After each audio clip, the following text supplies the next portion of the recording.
द्यं नरञ्चैव नरोत्तमं देवीं सरस्वतीं व्यासं ततो जयमुदीरन्नष्टप्रायेषु भद्रेषु नित्यं भागवतसेवया भगवती उत्तमश्लोके भक्तिर्भवति सिंहं करोति वाचालभङ्गुं लङ्घयते हिरण्यकृपातमहं वन्दे श्रीगुरुदीनतारिणं परमानन्दमाधवं श्रीचैतन्येश्वरम् ॐ अज्ञानतिमिरान्धस्य ज्ञानाग्नशलाकया चक्षुन्मीलितं येन तस्मै श्रीगुरुवे नमः। नमो ओं विष्णुपदाय कृष्णप्रस्थाय कुदर श्रीमती जयपताक स्वामी नामने नमो आचार्य नित्यकृपणे आरुवातामुताय नकर ग्रामधारिणी नमो ओं विष्णुपदाय कृष्णप्रस्थाय कुदले श्रीमते भक्ति वेदांत स्वामी नामने नमस्ते सरस्वती देवे गौरवाणी प्रचारिणे निर्विशेष शून्यवादे भाषाते देशधारिणे जय श्री कृष्ण चैतन्य प्रभु नित्यानंद श्री अद्वैत गदाधर श्रीवासादि गौर भक्त वृंद हरे कृष्ण कृष्ण कृष्ण हरे हरे हरे राम राम राम हरे हरे हरे कृष्ण श्रीमद् भागवतम 7வது ஸ்கந்தம் 10வது அத்தியாயம். ஸோ பரம பக்தர்களுள் சிறந்தவர் யாரு அப்படின்னா பிரகல்லாதர். ஸோ அவரை பத்தி தான் நம்ம பார்க்க போறோம். ஏன்னா பகவான் 6 ஐஸ்வர்யங்கள் பூரணமானவர். அவர் நினைச்சார் அப்படின்னா அனைத்து சக்திகள் அனைத்தையும் கொடுக்க, அனைத்து செல்வங்களையும் கொடுக்க தயாரா இருக்காரு. ஆனா அதை வாங்குற அளவுக்கு நமக்கு தகுதி இருக்கா அப்படின்னா கண்டிப்பா கிடையாது. ஏன்னா அவ்வளவு நல்ல குணங்கள் நம்மக்கிட்ட இருக்கா அப்படின்னா கிடையாது.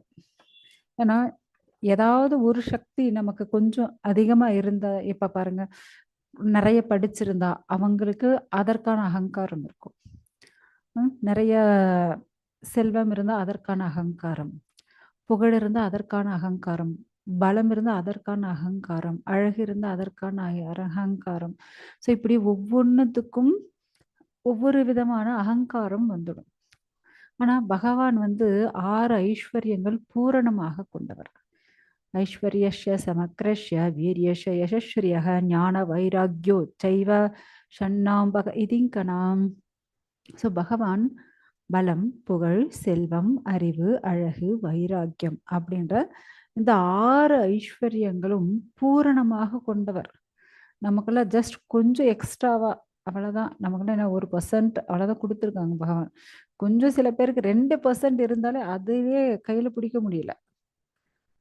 ஆனா பகவான் எல்லாமே 100% பூரணமாக இருக்கக்கூடியவர்.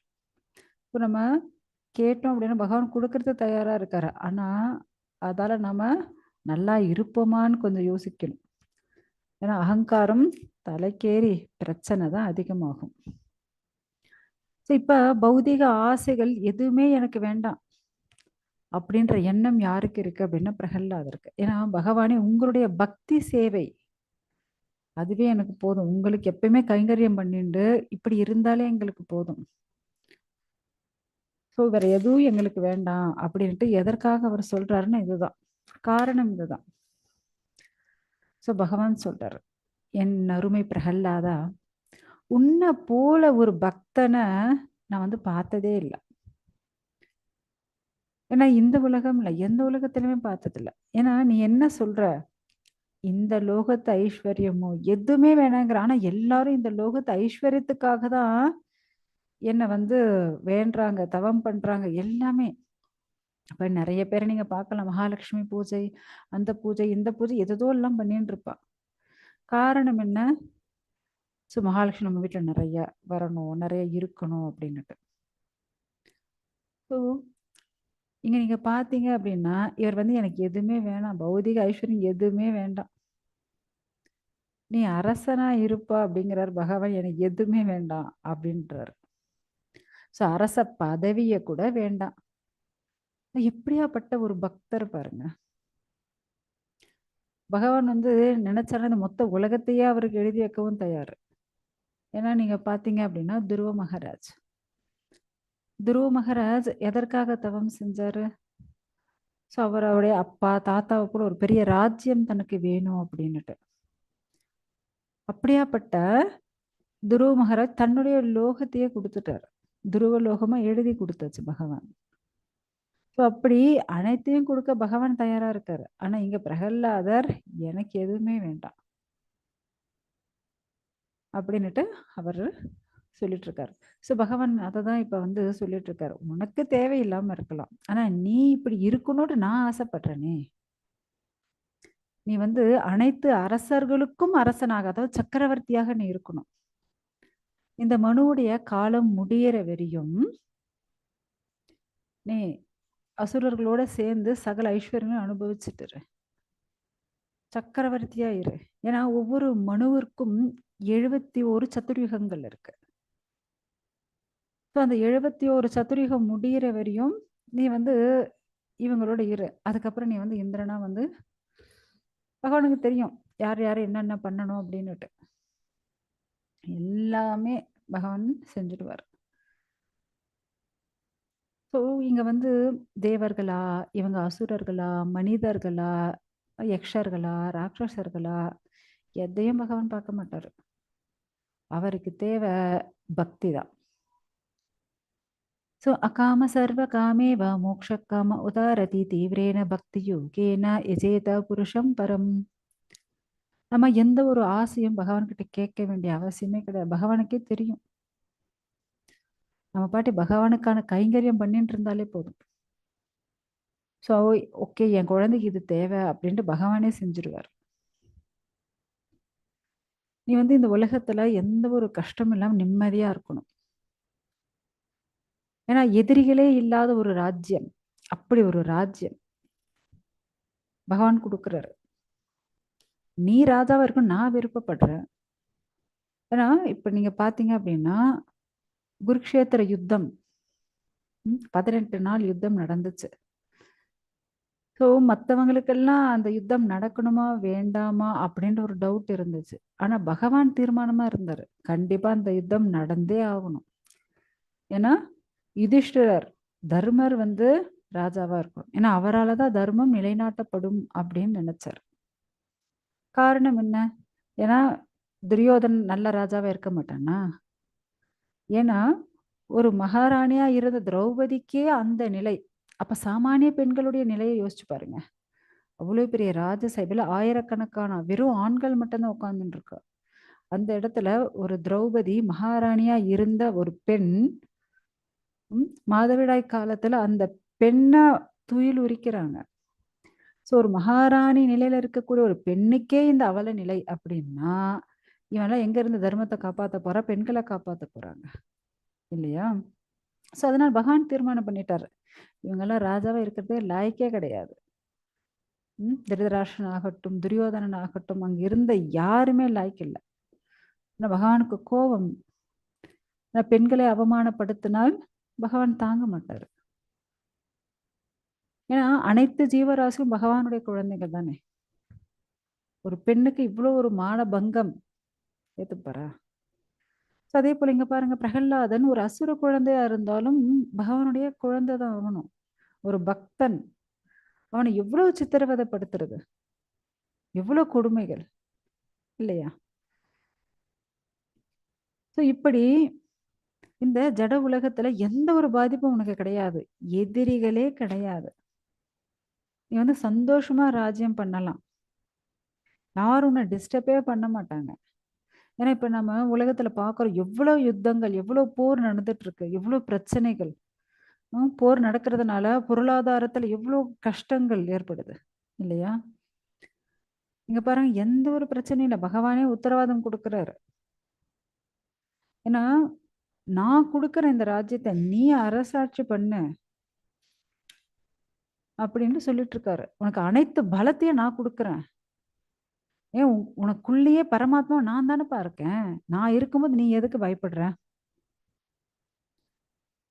ஏன்னா ஒரு பக்தன் ராஜாவா ஆனான்னு வச்சுக்கோங்க, அந்த இடத்துல வந்து எந்த ஒரு பிரச்சனையும் இருக்காது. வாழ்க்கை ஆகட்டும், அதே போல பௌதீகமான அரசர்கள் ஆகட்டும், எல்லாமே ரொம்ப நல்லாதான் இருக்கும்.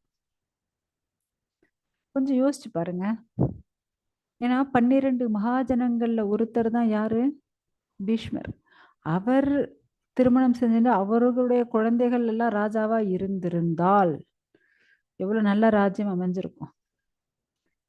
அதே போல சரி ஓகே, நெக்ஸ்ட் பாண்டு ராஜாவா இருந்தார். பாண்டுவோடைய மகனான யுதிஷ்டர், அவர் தான் பெரியவர். அவரே முதல்ல இருந்தே ராஜாவா, பாண்டு ராஜாவா இருந்து அவர் காட்டுக்கு போகாம பாண்டுடைய பசங்க எல்லாம் அப்படியே ராஜாவா இருந்திருந்தா இந்த யுத்தமே நடந்திருக்க போறது இல்லை.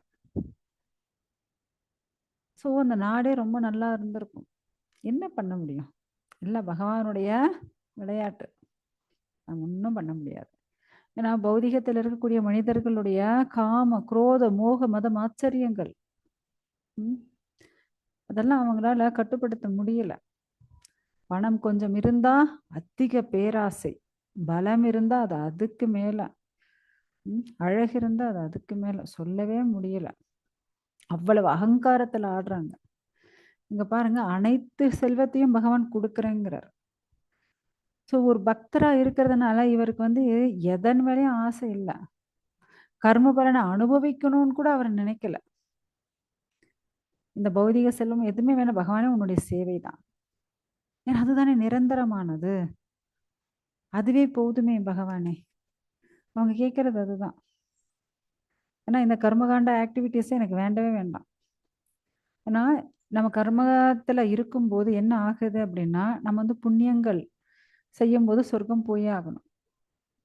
அதே அவங்க பாவங்கள் செய்யும்போது நரகத்துக்கு போய் ஆகணும்.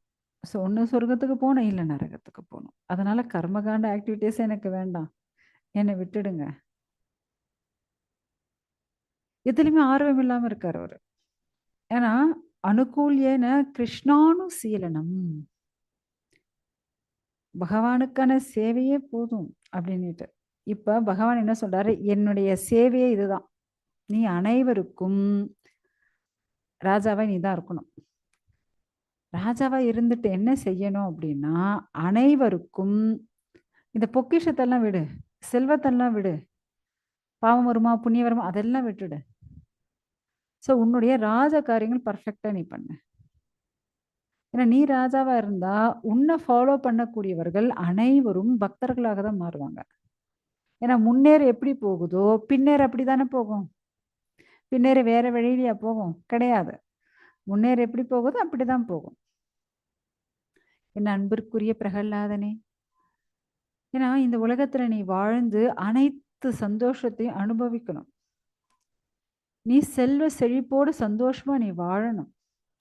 நீ இங்க புண்ணிய செயல்கள், பாவ செயல்கள் இதெல்லாம் யோசிக்கவே யோசிக்காது. ஏன்னா நீ என்ன நினைச்சுன்னு நீ பக்தி பண்ணிட்டு இருக்க போற. ஸோ உனக்கு அவ்வளோ சக்தியை நான் கொடுக்க போறேன். அதனால அதெல்லாம் யோசிக்கவே யோசிக்காத. புகழை பத்தியும் யோசிக்காத. ஒன்லி நீ என்னையே நினைச்சுட்டு உன் வேலையை செய். ஏன்னா நம்ம பார்த்தோம் அப்படின்னா நித்திய சித்தர்கள், அதாவது 2 வகையான பக்தர்கள் இருக்காங்க. யார் யார் அப்படின்னா நித்திய சித்தர்கள், சாதன சித்தர்கள். ஸோ சாதன சித்தர்கள் அப்படின்னா அவங்களுக்கு என்ன அப்படின்னா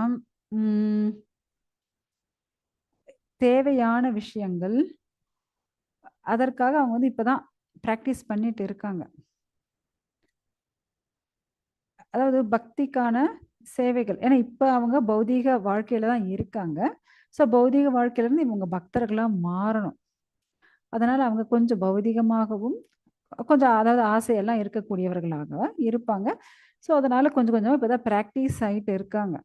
சாதன சித்தர்கள் பக்தர்களா மாறதுக்கு முயற்சி பண்றாங்க. நித்திய சித்தர்கள் அப்படின்னா அவங்க நித்தியமா எப்பவுமே அவங்க பக்தர்கள் தான்.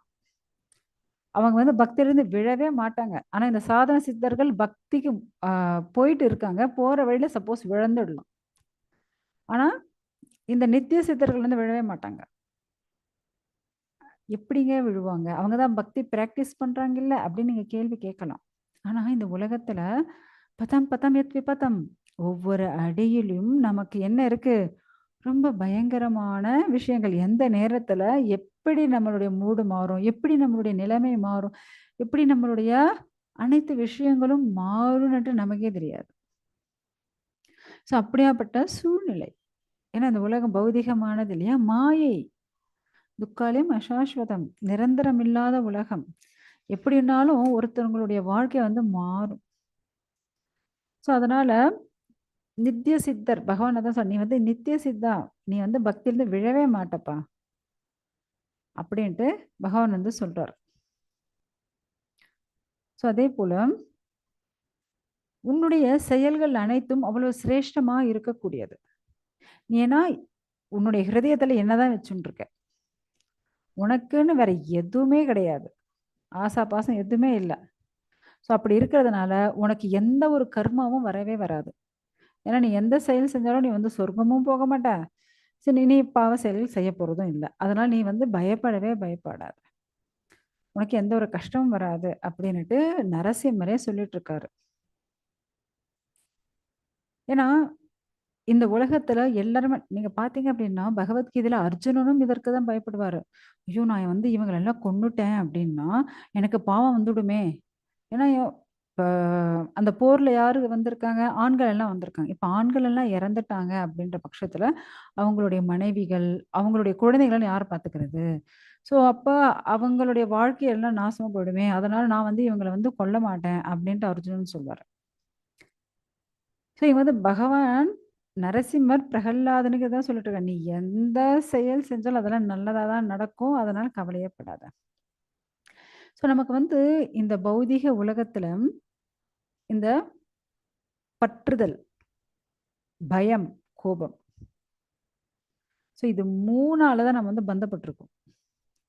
அதுதான் நம்மள நல்லா கட்டி போட்டு வச்சிருக்கு. யாருக்காவது பற்றுதல், ஆசை இல்லாம இருக்கா? பயம் இல்லாம இருக்கா? கோபம் வராம இருக்கா? சொல்லுங்க. ஆனா, இங்க இந்த 3மே யாருக்கு கிடையாதாம்? பிரகலாதருக்கு கிடையாது. ஏன்னா, ஒரு பக்தனுக்கு பற்றுதல், ஆசையே கிடையாது. பயமும் கிடையாது. ஏன்னா பகவான் தான் கூடயே இருக்காரு. அவர் ஏன் பயப்பட போறார்? இல்லையா? ஸோ பயமும் கிடையாது. கோபமும் வரவே போறதில்ல. பகவான் பார்த்துப்பாரு. ஏன்னா, இப்ப இன்னொருத்தங்கள திட்டவும் முடியாது. ஏன் அப்படின்னா, அவருங்கக்குள்ளேயும் பகவான் தானே இருக்கார். அப்படின்ற அந்த பக்தனுக்கு அந்த உணர்வு இருக்கிறதுனால, மத்தவ மேல கோபமும் பட முடியாது. எந்த ஆசையும் அவருக்கு இருக்காது. ஏன்னா பகவானை தவிர வேற எந்த ஆசையும் கிடையாது. பயமும் கிடையாது. ஏன்னா பகவான் பார்த்துப்பார். ஸோ இப்படியாப்பட்ட பக்தர். ஸோ எவன் ஒருவன் தன்னுடைய யாரெல்லாம் இப்படி மாற முடியும்? பக்தனால் மட்டும் தான் மாற முடியும். ஸோ யார் ஒருத்தன் தன்னுடைய மனதாலும், தன்னுடைய பேச்சாலும், தன்னுடைய செயல்களாலும், தன்னுடைய புத்தியாலும் எப்பவுமே கிருஷ்ணரே நினைச்சுட்டு இருக்கானோ, அவனுக்கு எப்பவுமே துக்கமே வராது. அவன்கிட்ட இருக்கக்கூடிய இந்த பற்றுதல், பயம், கோபம் எல்லாம் போயிடுமா. ஸோ ஒரு பக்தனா வாழறது என்ன? பொறுப்பு துறப்பு. எந்த ஒரு பொறுப்பும் கிடையாது அவங்களுக்கு. ஏன்னா எல்லாத்தையும் பகவான் தான் பார்த்துக்க போறாரு. இப்ப பாருங்க ஒருத்தங்க கேஸ் நடந்துட்டு இருக்கு அப்படின்னா, அவர் எதனா கஷ்டப்பட போறாரா? ஒண்ணும் இல்ல. வக்கீல் தான் உட்காந்துட்டு, இதுக்கு என்னென்ன வேணும் அப்படின்னு அதற்கு தகுந்த அதெல்லாம் நோட்ஸ் எல்லாம் எழுதிட்டு, அத படிச்சுட்டு உட்காந்துட்டு இருப்பாரு. அத என்னென்ன வேணுமோ, ஸோ அதற்கு தகுந்த சாட்சிகள் இதெல்லாம் ரெடி பண்ணிட்டு இருப்பாரு. இல்லையா? ஸோ அதுபோல பக்தர்களுக்கு எந்த ஒரு பிரச்சனையும் கிடையாது. ஏன்னா, பக்தர்கள் எப்பவுமே முழு நேரம் பகவானையே தன்னுடைய மனதாலும், வாக்காலும், செயலாலும், புத்தியாலும் பகவானே கிருஷ்ண பிரக்ஞையிலேயே, கிருஷ்ண உணர்விலே அவங்க இருந்துட்டு இருக்கா. ஸோ அதனால அவங்களுக்கு எப்பவுமே பிரச்சனையே கிடையாது. ஏன்னா என்ன பிரச்சனை வந்தாலும் பகவான் பார்த்துக்க போறார். எனக்கு ஒண்ணும் கிடையாது. இல்லையா? ஆனா, பக்தர் அல்லாதவர்கள் யோசிச்சு பாருங்க. இந்த பௌதீக உலகத்தில் இருக்கக்கூடிய நாஸ்திகம் பேசக்கூடியவர்கள். ம். பக்தியே இல்லாத பக்தியா? அது என்னது? அப்படின்னு கேட்குவேன். ஸோ அவங்களுடைய வாழ்க்கைய கொஞ்சம் யோசிச்சு பாருங்க. ஏன்னா எல்லாத்துக்கும் அவங்களே தான் யோசிக்கணும். எல்லாம் அவங்களே தான் தீர்மானம் பண்ணணும். ஸோ இது பண்ணா நல்லா இருக்குமா? அது பண்ணா நல்லா யோசிப்பாங்க. கடைசியில போய் எங்கேயாவது தான் கஷ்டப்பட்டுட்டு உட்கார்ந்துட்டு இருப்பாங்க. ஆனா பகவானுடைய பக்தர்களுக்கு எந்த ஒரு பிரச்சனையும் கிடையாது. ஸோ இப்ப பகவான் சொல்லிட்டாரு இல்லையா? பிரகலாதர் சொல்றாரு. ஓ தேவோத்தம பரமபுருஷா, பகவானே, முழுமுதற் கடவுளே, நான் வந்து ஒரு விழுந்த ஆத்மா. நான் ஒரு சின்ன அ அசுர குழந்தை. என் மேல இவ்ளோ கருணை காட்டியிருக்கீங்க. ஆனா உங்க வாயால அ எனக்கு ஒரே ஒரு வார்த்தை தான் வேணும் சுவாமி. அப்படியே தயங்கி தயங்கி கேட்கிறாரு. உங்க வாயால ஒரே ஒரு வார்த்தைய மட்டும் நான் வந்து கேட்கணும்னு ஆசைப்பட்டேன். என்னுடைய தந்தை இறக்கும் தருவாயில வந்து ரொம்ப பாவம் பண்ணிட்டாரு அவரு. இல்லையா? ரொம்ப எல்லாருக்கும் கஷ்டத்த குடுத்தாச்சு. ரொம்ப அனாவசியமா அவர் வந்து எல்லா தேவர்கள் மேல, ஏன் உங்க மேல கூட கோவப்பட்டுட்டாரு. அவர வந்து தயவு செஞ்சு அவருடைய பாவத்திலிருந்து அவரை காப்பாத்திடுங்களேன். அவரை நீங்க தண்டிச்சிடாதீங்க. அவரை வந்து நிந்திச்சிடாதீங்க. அவருடைய பாவ செயல்கள் எல்லாம் கொஞ்சம் வந்து மன்னிச்சிருங்களேன் அப்படின்னுட்டு ரொம்ப ரெக்வெஸ்ட் பண்ணி கேட்குறாரு. ஏன்னா என்னுடைய அப்பா அவ்வளோ தவறு செஞ்சிருக்காரு. அவருடைய பாவத்தெல்லாம் கொஞ்சம் மன்னிச்சிருங்களேன். எனக்கு வேற எதுவும் வேணாம். அவருடைய பாவத்தை மட்டும் மன்னிச்சிருங்க.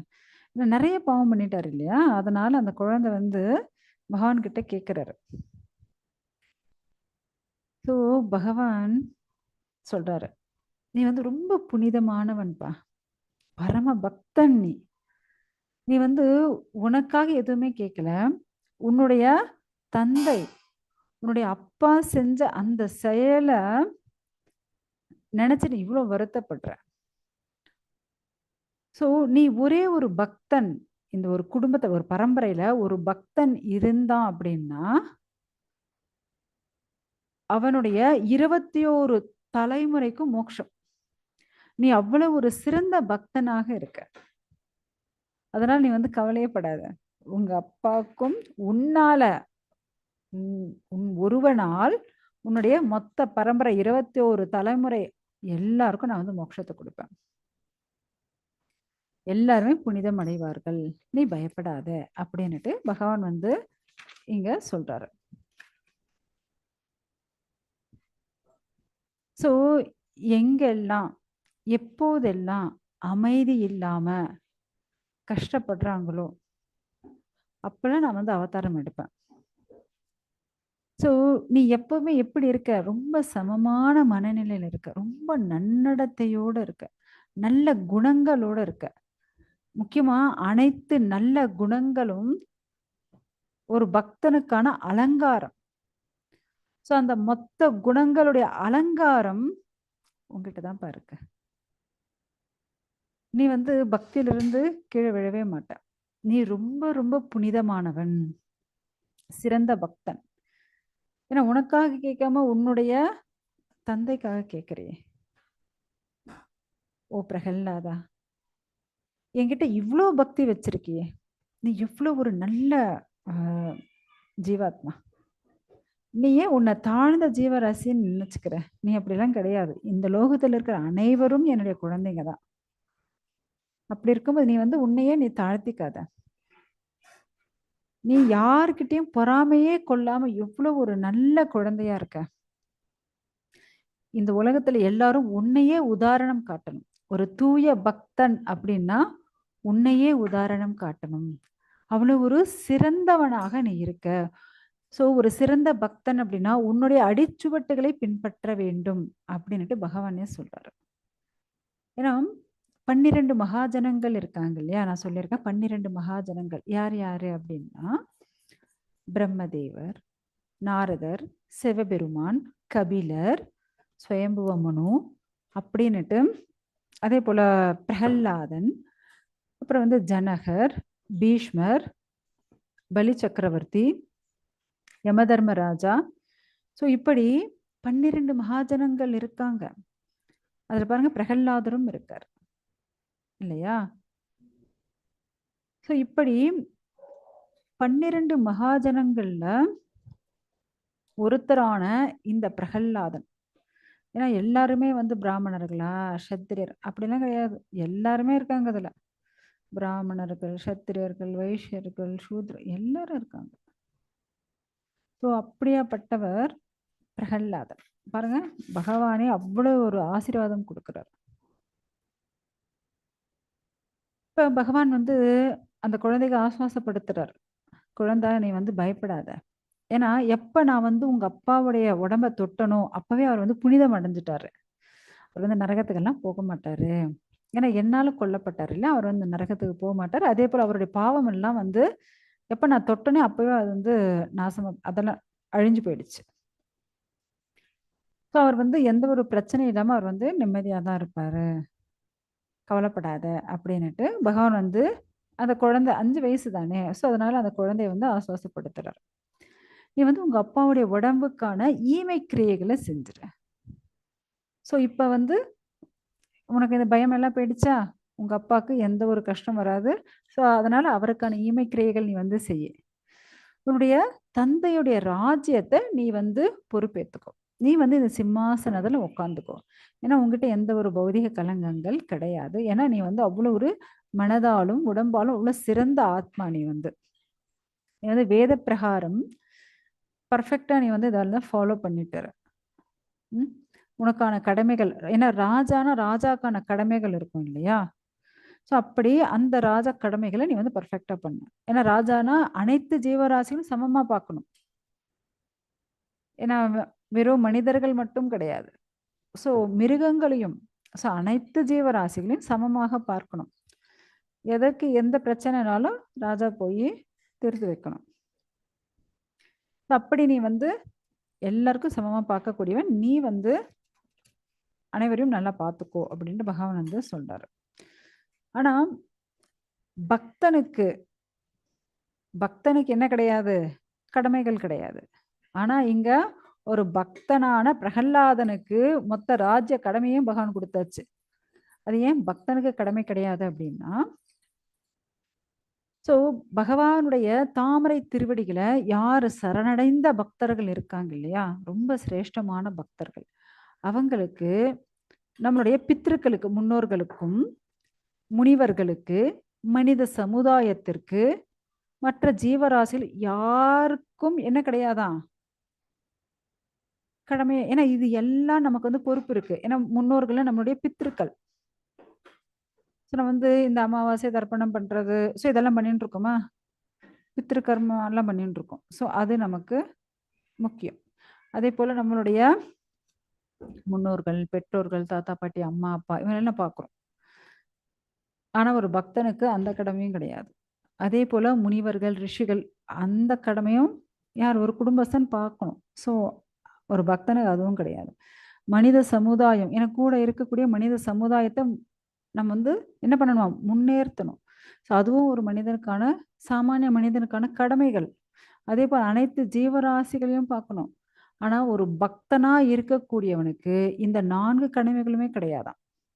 அதாவது ருணம்னு சொல்லுவாங்க இல்லையா, எந்த ருணமும் கிடையாதாம் யாருக்கு, பக்தனுக்கு. ஆனா இங்க பகவான் என்ன பண்ணியாச்சு, ஒரு பக்தனை தூக்கி ஒரு பெரிய சக்கரவர்த்தியா உட்கார வச்சு, உனக்கு எல்லாத்தையும் நீ தான் செய்யணும் அப்படின்னு கொடுத்தாச்சு.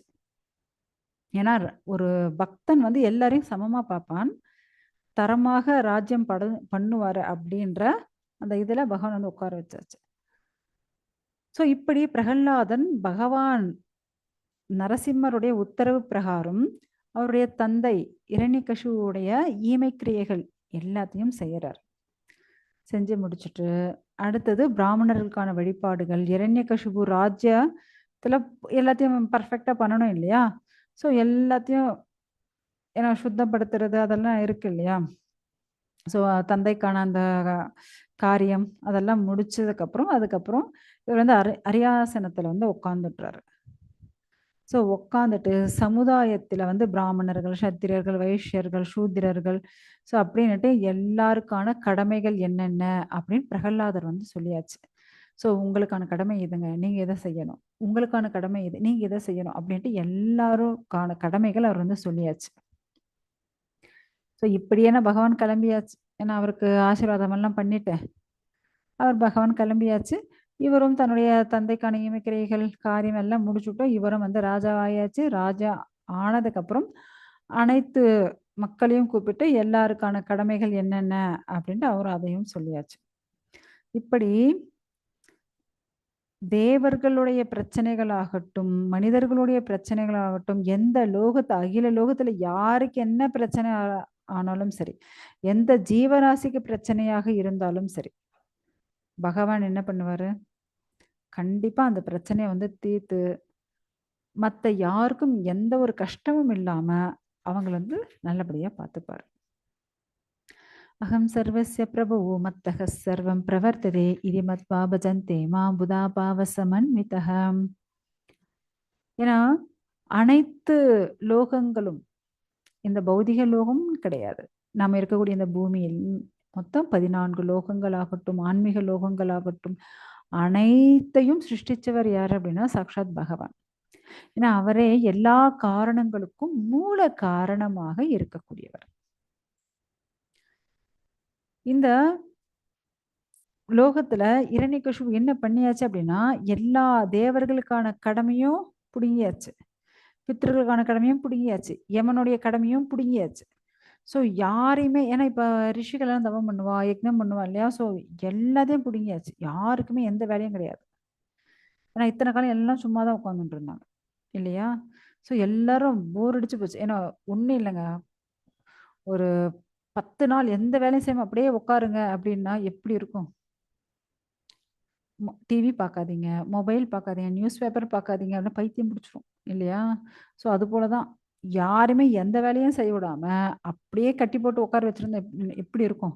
ஆனா இவரு வருஷக்கணக்குல கட்டி போட்டு வச்சிருந்தாரு. ஸோ அதனால எல்லாருக்குமே ரொம்ப கஷ்டமா இருந்தது. எல்லாருக்கும் தன்னம்பிக்கை எதுவுமே இல்லாம போயிடுச்சு. ஸோ இப்ப எல்லாருக்கான அவங்கவங்க சக்திய குடுத்து, அவங்கவங்களுக்கான கடமையும் சொல்லி, ஸோ எல்லாத்தையும் யாரு பிரகலாதர் குடுத்தாச்சு. எல்லாருக்கும் அந்தந்த விதிகள் குடுத்தாச்சு. இப்படிதான் இருக்கணும். ஏன்னா இப்ப பாருங்க, நாட்டுல நமக்குன்னு அந்த ரூல்ஸ் இருக்கு. அந்த ரூல்ஸ் பிரகாரம் தான் நம்ம வந்து வாழணும். ரூல்ஸ் இல்லாம நம்ம வாழ்ந்தோம்னு வச்சுக்கோங்க, அவ்வளவுதான். ஏன்னா கொஞ்சம் டிராஃபிக் ரூல்ஸே இல்லாம போச்சுன்னா, அங்க ஒரு பெரிய பிரச்சனையே வந்துடும்.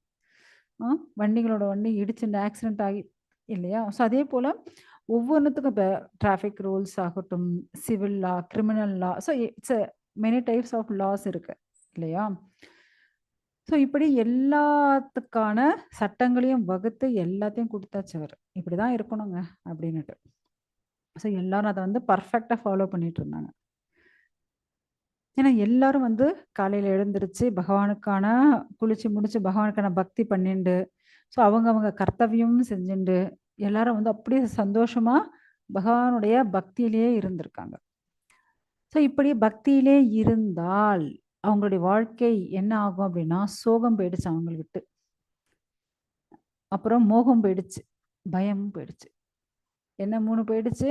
ஏன்னா எல்லாரும் பக்தியோட இருக்காங்க. ஏன்னா காலையில எழுந்திருச்சு 4 மணிக்கெல்லாம் குளிச்சுட்டு பகவானுக்கான ஏன்னா பிரம்ம முகூர்த்த தீபாராதனை எல்லாம் பண்ணிட்டு, பூஜை பண்ணிக்கிட்டு, அவங்கவங்க அதுக்கப்புறம் வந்து சாப்பிட்டுட்டு அவங்கவங்க வேலைய செஞ்சுக்கிட்டு, ஸோ பகவானுடைய ஈவினிங் டைம் ஆனா எல்லாம் வந்து பகவானுடைய கீர்த்தனைகள், பஜனைகள் அதெல்லாம் கோவில்ல பண்ணிட்டு, அதுக்கப்புறம் பகவானுடைய மகா பிரசாதம் சாப்பிட்டு எல்லாம் வந்து திரும்ப படுத்துக்கிறது. ஸோ இப்படியே இருக்கும்போது எப்படி இருக்கும்? யாருக்குமே எந்த கஷ்டமும் கிடையாது.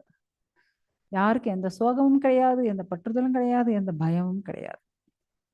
இப்படி ஆனந்தமாக அவங்களுடைய வாழ்க்கை வந்து போயிட்டு இருக்கு.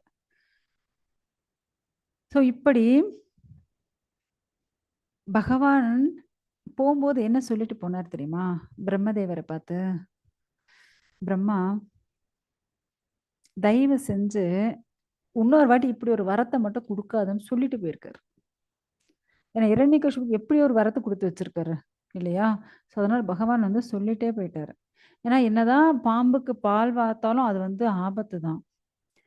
இப்படியாப்பட்ட அசுரனுக்கு நீ வரம் குடுக்குற. அதனால எவ்வளவு பேர் பாதிக்கப்படுறாங்க. ம். அனைத்து சாமானிய மனிதர்கள் ஆகட்டும், எல்லாருக்குமே கஷ்டம். அதனால இனிமே நீ வரம் குடுக்கும்போது கொஞ்சம் யோசிச்சு வரத்த குடுப்பா. அப்படின்னு பகவான் சொல்லிட்டே போறாரு.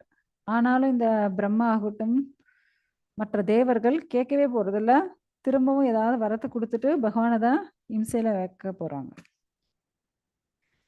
பிரம்மதேவர்ட்ட இப்படியெல்லாம் உபதேசிச்சுட்டு பகவான் கிளம்பி இருக்கார். ஸோ பிரகல்லாதனும் ஆ அதுக்கப்புறம் பகவான் கிளம்புனதுக்கப்புறம் பிரம்மா, சிவன், மத்த தேவர்கள் எல்லாரும் வணங்கி எல்லாரையும் அனுப்பியாச்சு. ஸோ இப்படி அதேபோல நெறைய ரிஷிகள் ம் அனைத்து ஏன்னா நெறைய லோகத்துல இருக்கிறவங்க எல்லாம் வேற வந்திருந்தாங்க இல்லையா? ஸோ எல்லாரையும் வந்து வணங்கி எல்லாரும் வந்து கிளம்பியாச்சு. ஏன்னா இப்ப பிரகல்லாதர் ராஜா ஆயிட்டாரு. எல்லாரும் ரொம்ப சந்தோஷமா அந்த குழந்தைக்கு வந்து ஆசீர்வாதம் பண்ணிட்டு, அந்த பெரியவங்களுடைய ஆசீர்வாதம் வேணும் இல்லையா? ஸோ அதனால வந்து தேவர்கள் எல்லாரும் பிரம்மாலருந்து, சிவன்லருந்து அனைத்து தேவர்கள் எல்லாரும் வந்து அந்த பிரகல்லாதன் அந்த குழந்தைக்கு வந்து அனைத்து வரங்களையும் குடுத்து ஆசீர்வாதம் எல்லாம் பண்ணிட்டு எல்லாரும் கிளம்பியாச்சு.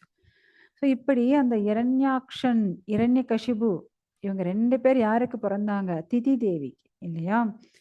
ஸோ இப்படி திதி தேவியோட கர்ப்பத்துல பிறந்த இரண்யாக்ஷன் ஆகட்டும், இரண்யகசிபு ஆகட்டும், இவங்க 2 பேரும் வந்து அசுரர்கள் தான். ஆனா, பகவானுடைய சகாக்கள். ஏன்னா அவங்க தானே வந்து பகவானுடைய ஜெய விஜயர். ஸோ அந்த துவார பாலகர்கள். ஸோ அவங்க வந்து ஏதோ ஒரு அறியாமையால, ஒரு பிராமண குழந்தைகளுடைய சாபத்தால அவங்க வந்து இப்படி அசுரர்களாக பிறக்க வேண்டிய நிலைமை ஏற்பட்டுச்சு. அவங்கள நம்ம வந்து தப்பா சொல்ல முடியாது. இது போல அவங்க வந்து அவங்களுடைய பாவத்தால இப்படி வந்து அடுத்த பிறவில இப்படி பிறந்துட்டாங்க அவங்க. ஸோ இதோட மட்டும் கிடையாது. இதுக்கு அடுத்து ஏன்னா அவங்க வந்து 3 பிறவில பிறக்கணும் அப்படின்னுட்டு அவங்களுக்கு சாபம் இல்லையா? ஸோ இப்ப வந்து இரண்யாக்ஷன், இரண்யகசிபுவா பிறந்தவங்க, அடுத்த ஜென்மத்தில அவங்க வந்து என்ன ராவணன், கும்பகர்ணனாக பிறக்க போறாங்க. ஸோ 10 தலை ராவணனாகவும், கும்பகர்ணனாகவும் பிறக்க போறாங்க. ஸோ அங்க வந்து ஸ்ரீ ராமச்சந்திரர் வந்து அவதாரம் எடுத்து அவங்கள வந்து அழிக்க போறாரு. ஓகேங்களா? ஏன்னா இங்க வந்து இரண்யாக்ஷன் இரண்யாக்ஷன் தான் யாரு? கும்பகர்ணனா பிறக்கிறார். இரண்யகசிபு தான் வந்து ராவணனா பிறக்க போறாராம். அடுத்த ஜென்மத்துல அப்படின்னுட்டு இங்க வந்து நாரதர் வந்து சொல்லிட்டு இருக்காரு. ஸோ ராமருடைய அம்பால இவங்க 2 பேரும் வந்து இறப்பாங்க. அதே போல 3வது பிறவில இவங்க வந்து சிசுபாலன், தந்தவக்ரன் அப்படின்னுட்டு இவங்க 2 பேரும் திரும்பவும் பிறக்க போறாங்க 3வது. அப்ப வந்து சாக்ஷாத் பகவான் ஸ்ரீ கிருஷ்ணர் வந்து அவங்களுக்கான தண்டனைய வந்து குடுப்பாரு அப்படின்னுட்டு இங்க வந்து நாரதர் வந்து சொல்லிட்டு இருக்காரு. ஏன்னா என்னதான் அவங்களுடைய வாழ்க்கை அசுரர்களாக இருந்தாலும், ரொம்ப கெட்டவங்களாக இருந்தாலும், ஆனா கடைசியில அவங்க வந்து பகவானுடைய லோகத்துக்கு போவாங்க. ஏன்னா, காரணம் என்ன அப்படின்னா, பகவான பார்க்குறாங்க. ஃபேஸ் டு ஃபேஸ் பார்க்குறாங்க. பகவானுடைய அம்பால வதைக்கப்படுறாங்க. பகவானுடைய ஸ்பரிசத்தால அவங்க வந்து வதைக்கப்படுறாங்க. ஸோ, அதனால அவங்களுக்கு வந்து மோட்சம் தான் கிடைக்கும். ஏன்னா, நம்ம வந்து இறக்கும்போது எந்த தருவாயில நம்ம யார நினைக்கிறோமோ, அந்த லோகத்துக்கு போவோம். இல்லையா? "எம் எம் வாபி ஸ்மரன் பாவம்" அப்படின்னுட்டு. ஆனா, இங்க வந்து சாக்ஷாத் பகவானையே பார்த்துண்டு, பகவானால அவங்க வந்து இறக்குறதுனால, அவங்க கண்டிப்பா பகவானுடைய வைகுண்ட லோகத்துக்கு தான் போவாங்க. அதுல வந்து எந்த டவுட்டும் கிடையாது. முக்கியமும் பகவானுடைய ஆ ஓ! இப்ப நம்ம வந்து அவ்வளோ பெரிய அசுரனா இல்லையே! பகவான் வந்து நம்மள வதைக்க மாட்டாரே! அப்ப நாமெல்லாம் பகவான் லோகம் போக முடியாதா? அப்டின்னா அப்படி கிடையாது. ஏன்னா அஜமிலா உதாரணம் நீங்க பார்த்தீங்க அப்படின்னா அஜமிலா. ஸோ அஜமிலா வந்து அவ்ளோ கெட்டவனாக இருந்தான். 95, 98 வயசு. ஸோ அந்த வயசுலயும் அவன் வந்து அவ்ளோ காம, குரோத, மோக, மதம், ஆச்சரியங்களோட இருந்தான். அவ்ளோ கெட்டவனா இருந்தான். ஆனா தன்னுடைய 10வது குழந்தைக்கு நாராயணான்னு பேர வச்சது தான். ஸோ அந்த பேரு ஏன்னா பகவானுக்கும் சாக்ஷாத் பகவானுக்கும், பகவானுடைய நாமத்துக்கும் எந்த வித்தியாசம் கிடையாது. பகவானுடைய பேருக்கும் எந்த வித்தியாசம் கிடையாது. அதனால அவர் வந்து நாராயணா, நாராயணா தன்னுடைய குழந்தையா தான் கூப்பிட்டுட்டு இருந்தான். ஆனா வைகுண்டத்திலிருந்து விஷ்ணு தூதர்கள் வந்து அவர காப்பாத்தி வைகுண்டத்துக்கு அழைச்சுட்டு போயாச்சு. அதுக்கு நம்ம தப்பெல்லாம் பண்ணிட்டு நாராயணான்னு பேரு சொல்லலாமா? அது தவறு. ஓகேங்களா? ஸோ நம்ம வந்து பகவானுடைய நாமத்த சொல்ல சொல்ல நம்மளுடைய அனைத்து வகையான பாவங்களும் வந்து போயிடும். ஸோ இப்படி பாவங்கள் கழிஞ்சு கடைசியில நம்ம என்ன ஆவோம் அப்படின்னா, கடைசியா நம்ம வந்து வைகுண்ட லோகத்துக்கு உயர்த்தப்படுவோம். ஸோ அப்படி வைகுண்ட லோகத்துக்கு போயிட்டாங்க அப்படின்னா, திரும்ப இந்த பௌதிக உலகத்துக்கு வர வேண்டிய அவசியமே கிடையாது. அங்க வந்து நம்ம நித்தியமாக இருக்கலாம். பகவானுடைய லோகத்துல நித்தியமா கைங்கரியம் பண்ணிட்டு இருக்கலாம். ஏன்னா அங்க வந்து நமக்கு வயசாக போறதில்ல. இளமையோடையே இருப்போம். எப்பவும் 15, 16 வயசோடயே இருப்பாங்க. வயசாகாது. நோய் நொடி வராது. வியாதி கிடையாது. யோசிச்சு பாருங்க. வியாதியே இல்லப்பா. வயசே ஆகாதுப்பா. அதே போல மரணமும் கிடையாது. எப்படி ஒரு ஆனந்தமான லைஃப் பாருங்க. ஸோ அப்படி ஒரு ஆனந்தமான வாழ்க்கை வந்து நம்ம வைகுண்ட லோகத்துல இருக்கலாம். அதுக்கு நம்ம என்ன செய்யலாம் அப்படின்னா, ஒன்லி பகவானுடைய நாமம் தான். கிருஷ்ணருடைய நாமம் தான். ஸோ ஹரே கிருஷ்ண கிருஷ்ண கிருஷ்ண ஹரே ஹரே ஹரே ராம ராம ராம ஹரே ஹரே. ஸோ பகவானுடைய நாமத்தை சொன்னாலே போதும். கண்டிப்பா எல்லாரும் பகவானுடைய வைகுண்ட லோகத்துக்கு போயிடுவாங்க. ஸோ நம்ம வந்து அதனால தான் டெய்லி நம்ம வந்து பகவானுடைய இந்த ஹரிநாமத்தை சொல்லணும். அதனால தான் ஸ்ரீல பிரபுபாதர் வந்து டெய்லி நீங்க 16 மாலைகள் சொல்லணும் அப்படின்னுட்டு சொல்லியிருக்காரு. ஸோ நம்ம வந்து ஒரு மாலை நம்ம ஜெபிக்கிறதுக்கே ஏன்னா ஒரு மாலைன்றது 108. ஸோ ஒரு மாலை நமக்கு ஜெபிக்கிறதுக்கு ஒன்லி ஃபார் 5 மினிட்ஸ் தான் ஆகும். ஸோ 16 மாலைன்னா கொஞ்சம் யோசிச்சு பாருங்க. 1 1/2 மணி நேரம் தாங்க. ஸோ இந்த 24 மணி நேரத்துல 1.5 மணி நேரம் நம்ம நமக்காக யூஸ் பண்ணக்கூடாதா? அதுவும் என்ன, நம்ம வைகுண்டத்துக்கு போறதுக்காக. ஏன்னா ஸ்டார்ட்டிங் ஜஸ்ட் நீங்க வந்து ஒரு மாலை ஜெபிக்க ஆரம்பிங்க. ஒரு மாலை ஜெபிச்சாலே அப்படி அப்படியே பிராக்டிஸ் ஆயிடும். ஏன்னா அந்த டேஸ்ட் பிடிச்சிருச்சுன்னு வச்சுக்கோங்க, அதுக்கப்புறம் உங்களால விட முடியாது. ஏன்னா இந்த கிருஷ்ண பக்தின்றது என்ன அப்படின்னா, கிருஷ்ணரை பத்தி கேட்கணும்னு நமக்கு ஆசை வந்துடுச்சு அப்படின்னாலே எல்லாமே ஒன் வே தான். அந்த கிருஷ்ணரை விட்டு நம்மளால திரும்ப வெளியே போகவே முடியாது. ஏன்னா அப்படி கிருஷ்ணா அப்படின்னாலே ஆக்கர்ஷணம்னு அர்த்தம். வசீகரம். கிருஷ்ணா வசீகரமா இருக்காரா இல்லையா? அழகா இருக்காரா இல்லையா? சொல்லுங்க. அப்படி அழகானவர் தான் யாரு? நம்மளுடைய கிருஷ்ணர். இப்படி பகவானுடைய அந்த பக்தர்கள் இடையறாது பகவானுடைய நாமஜபம் பண்ணிண்டு, பகவானுக்கான சேவைகள் பண்ணிண்டு, அவங்கவங்க கர்த்தவியம் பண்ணிண்டு இப்படி வந்து இருக்காங்க. ஸோ அப்ப அந்த இடமே எப்படி இருக்கு அப்படின்னா, ஃபுல் அண்ட் ஃபுல் வைகுண்டம் தான். ஏன்னா யாருக்குமே பிரச்சனையே இல்ல. ஏன்னா நம்ம வந்து பிரச்சனை இல்லாம எப்பவுமே நம்ம பகவானோட நாமத்தை ஜெபிச்சுக்கிட்டே இருந்தோம் அப்படின்னா, நாமளும் எப்பவுமே சந்தோஷமா, இளமையோட, ஆனந்தமா இருப்போம். இப்படி எல்லாரும் எப்படி இருக்காங்களாம்? ரொம்ப ஆனந்தத்தோட இருக்காங்க. ஆனா கொஞ்சம் யோசிச்சு பாருங்க. நாஸ்திகர்கள், அவங்களுடைய வாழ்க்கை ரொம்ப கஷ்டமானது. ஆனாலும் இப்ப பாருங்க, இரண்யாட்சன், இரண்யகசிபு தான் இறந்திருக்காங்க. திரும்ப அவங்க ராவணன், கும்பகர்ணனா பிறக்கணும். அதுக்கப்புறம் சிசுபாலன், தந்தவக்கரனா பிறக்கணும். அப்ப பிறந்தாலும் அவங்களும் எப்படிதான் இருக்க போறாங்க? கண்டிப்பா கெட்டவங்களா தான் இருக்க போறாங்க. திரும்ப பகவானை எதிர்த்து, பகவானுக்கு வந்து திட்டிண்டு, எல்லா தேவர்கள், மனிதர்கள் எல்லாருக்கும் இம்சை குடுத்துண்டு இப்படிதான் இருக்க போறாங்க. ஸோ பகவான் இவங்கள அழிக்கிறத திரும்ப திரும்ப அவதாரம் எடுக்கணும். எடுத்து இவங்கள அழிச்சு திரும்ப தன்னோட லோகத்துக்கு அழைச்சிட்டு போகணும். வேற வழியே கிடையாது. ஏன்னா அவங்க வரம் அப்படி குடுத்தாச்சு இல்லையா? ஸோ கிருஷ்ணஸ்து பகவான் ஸ்வயம். ஏன்னா முழுமுதற் கடவுளான பகவான் ஸ்ரீ கிருஷ்ணர் அவரே ஆதி புருஷர், பரம புருஷர் அவரு. ஸோ இந்த பகவான் கிருஷ்ணரை பத்தி நம்ம தெரிஞ்சுக்கணும் அப்படின்னா எங்கிருந்து கிடைக்கும்? ஏன்னா இப்ப பாருங்க, நமக்கு ஒரு அமிர்தம் கிடைக்குது அப்படின்னா யார் எதை கொடுத்தான்ற பக்கம் நம்ம வாயில போட்டுக்கோமா என்ன? கிடையாது. இப்போ யாரோ திருப்பதிக்கு போயிட்டு வராங்க, என்னங்க திருப்பதி லட்டு அப்படின்னு கொடுத்தா என்ன பண்ணுவோம்? வா, பகவானுடைய பிரசாதம் அப்படின்னு டக்கு நம்ம வாயில போட்டுப்போம் இல்லையா? அது போல குரு கிருஷ்ண பிரசாதே பாய பக்தி லத பீஜா.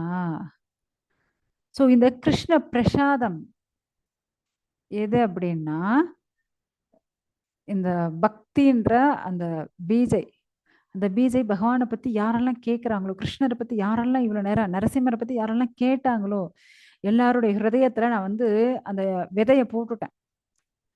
அந்த விதை கொஞ்சம் கொஞ்சமா நீங்க வந்து நாம ஜபம் பண்ண பண்ண என்ன ஆகும் அப்படின்னா, அந்த விதை வந்து வளர ஆரம்பிக்குமா.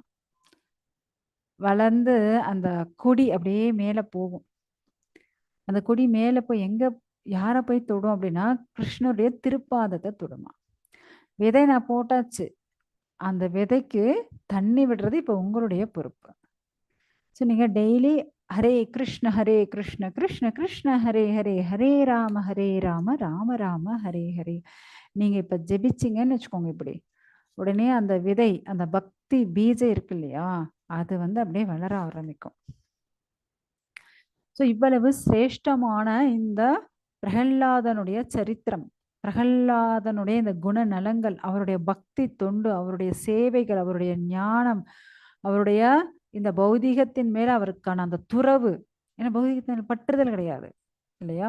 ஸோ இதெல்லாம் கேட்கறது அவ்வளவு சிரேஷ்டமானது.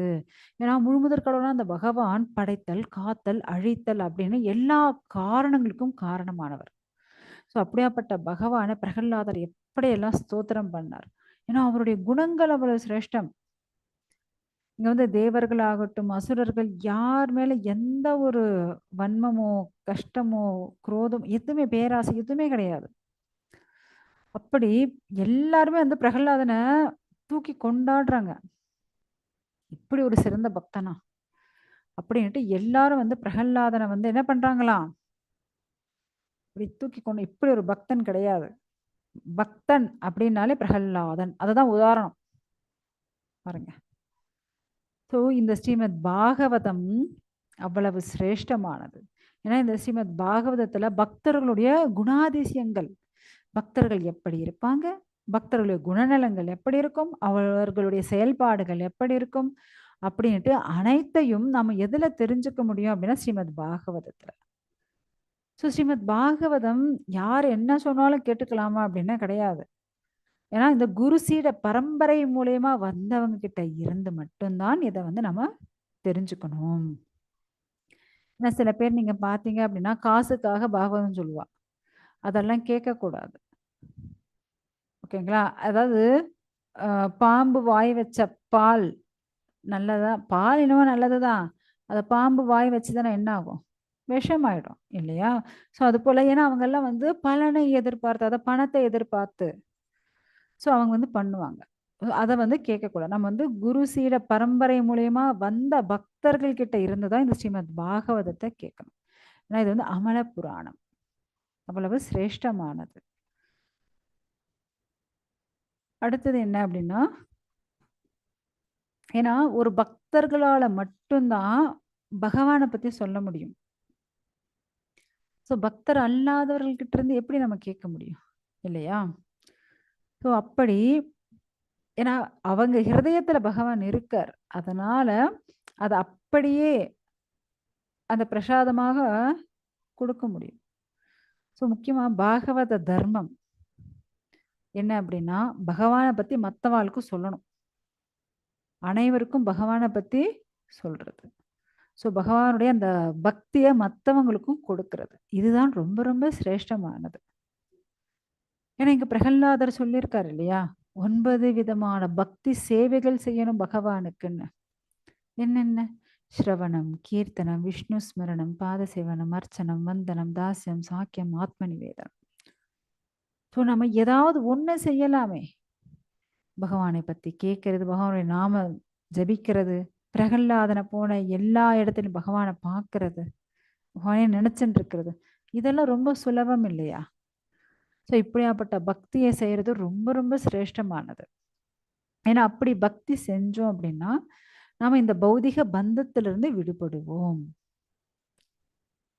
ஸோ பிரகல்லாதனை போல ஒரு சிறந்த பக்தர் கிடையாது. ஏன்னா கொஞ்சம் யோசிச்சு பாருங்க, இரண்யகசிபு அதாவது சேற்றில் பிறந்த செந்தாமரையோ அப்படின்னு சொல்லுவோம் இல்லையா? ஸோ அது போல இந்த இரண்யகசிபு எவ்வளோ ஒரு மோசமானவன், அவன்கிட்ட இருந்து இப்படி ஒரு அழகான ஒரு பக்தன் பிரகல்லாதன் பிறந்திருக்கார். ஸோ இனிமே தேவர்களுக்கு பயமே கிடையாது, அவங்க நிம்மதியா அவங்களுடைய லோகத்துல நிம்மதியா இருக்கலாம், அவங்கவுங்க லோகத்தில் நிம்மதியா இருக்கலாம். ஏன்னா பிரகல்லாதன் எல்லாரையும் சமமா தான் பார்க்கக்கூடியவர் இல்லையா? ஸோ இது அனைத்தையும் யார் சொல்லிட்டு இருக்காங்க அப்படின்னா நாரதர் தான் சொல்லிட்டு இருக்காரு. ஸோ பகவானுடைய பக்தர்கள் சிரேஷ்டம் அவர். அதே போல பகவான் தான் என்ன அப்ப வந்து நரசிம்மரா வந்தார், அதுக்கப்புறம் ராமரா வந்து அவங்க 2 பேரும் அழிக்க போறோம், ஸோ அதுக்கப்புறம் வந்து கிருஷ்ணரா வந்து அழிக்க போறோம். ஸோ இப்படி எந்த ஒரு பிரச்சனை இருந்தாலும் பக்தனை பகவான் வந்து விடவே மாட்டார். பக்தனை கண்டிப்பா என்ன பண்ணுவாராம், பகவான் வந்து காப்பாத்திடுவார். ஏன்னா பகவானுடைய சொத்து யாரு அப்படின்னா பக்தர்களாம். யாராவது அவங்க சொத்தை போனா போகட்டும் விட்டுடுவோமா என்ன? கிடையாது.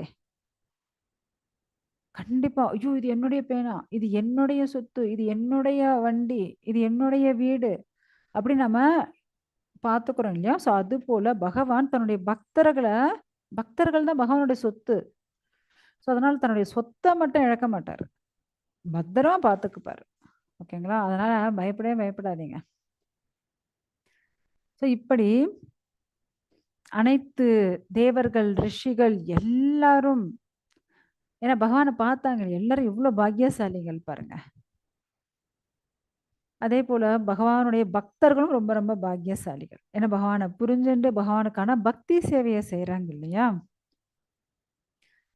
சாக்ஷாத் பகவான் ஸ்ரீ கிருஷ்ணரே முழுமுதற் கடவுள், அவரே பரபிரம்மம், பரமாத்மா, பகவான். ஸோ அப்படியாப்பட்ட அந்த பகவான் தான் இப்ப யுதிஷ்ட மகாராஜா உங்களுடைய வீட்டுல இருக்காரு இல்லையா, மனித ரூபத்தில் இருக்காரே கிருஷ்ணர், அவர்தான் அந்த பகவான்.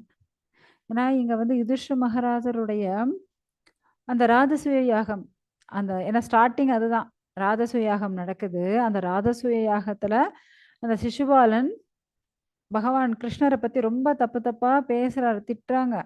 ஸோ அதனால பகவான் வந்து அவரை கொன்னுடுறாரு.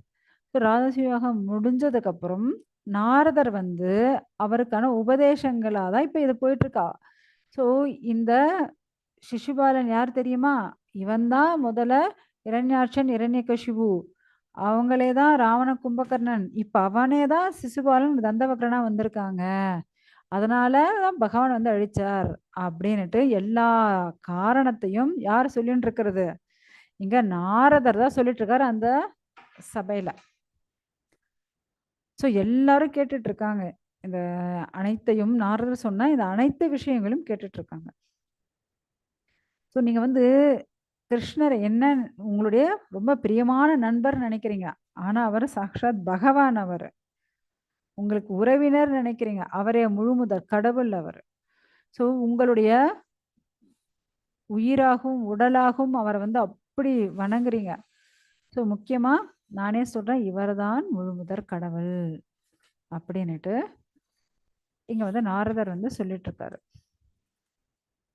ஏன்னா பிரம்மதேவர் ஆகட்டும், சிவன் ஆகட்டும், அனைத்து தேவர்கள் ஆகட்டும், அவங்க பண்ணக்கூடிய தவங்களோ, அவங்க பண்ணக்கூடிய விரதங்களோ, அவங்களுடைய யாகங்கள் யஜ்ஞங்கள், முனிவர்கள் பண்ணக்கூடிய எல்லா தவங்கள் எல்லாத்துக்கும் பலத்தை கொடுக்கக்கூடியவர் இந்த பகவான் தான். ஸோ எல்லா பூஜைக்கும், அதாவது அனைத்து பூஜைகளுக்கும் அனைத்து பலனுக்கும் எல்லாத்தையும் தரக்கூடியவர் இந்த பகவான் தான். ஸோ உண்மை என்ன அப்படின்னா, ஓ பாண்டவர்கள், நீங்க வந்து பாண்டவர்களா இல்லை கோபியர்களா இல்லை இடையர்களா அப்படின்னு பகவான் வந்து எதையுமே பாகுபாடே பார்க்க மாட்டார். ஸோ பக்தராக இருந்தால் போதும், பகவானுடைய கருணைக்கு பாத்திரமாவார்கள். ஸோ அவ்வளவு சிரேஷ்டமானவர் பகவான். ஸோ தன்னுடைய ஆன்மீக லோகத்திலிருந்து அவர் இந்த பௌதிக லோகத்துக்கு இறங்கி எதுக்கு வந்தாரு? காரணமே தூய பக்தர்களை பாதுகாக்கிறதுக்கு தான். இல்லைன்னா பகவான் ஆன்மீக லோகத்துல இருந்திருக்கலாமே. இங்க வந்ததற்கான முழு காரணம் என்ன அப்படின்னா, தன்னுடைய பக்தர்களை ரட்சிக்கணும். ஸோ அப்படியாப்பட்ட அந்த பகவான், அவன்தான் அந்த மாயவன். ஸோ அந்த மாயவனை தான் நீங்க உங்களுடைய நண்பன் நினைச்சிட்டு இருக்கீங்க. அவர் தான் முழுமுதற் கடவுள், அவர் தான் எல்லாத்தையும் காப்பாற்றக்கூடியவர் அப்படின்னு சொல்லிட்டு இருக்காங்க. ஸோ இதை கேட்ட உடனே யுதிஷ்ட மகாராஜருக்கு அவ்வளவு ஒரு சந்தோஷம். ஆஹா, என்னுடைய கிருஷ்ணனை இப்படி பெருமையா சொல்றாங்களே அப்படின்ட்டு அவர் வந்து ரொம்ப சந்தோஷமா பாக்குறாரு.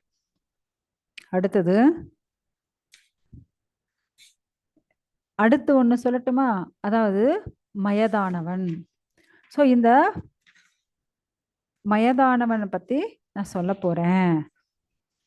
அவன் வந்து சிவனுடைய கீர்த்தியை கெடுத்தான். அது சிவனுடைய புகழுக்கு பங்கம் வந்துடுச்சு.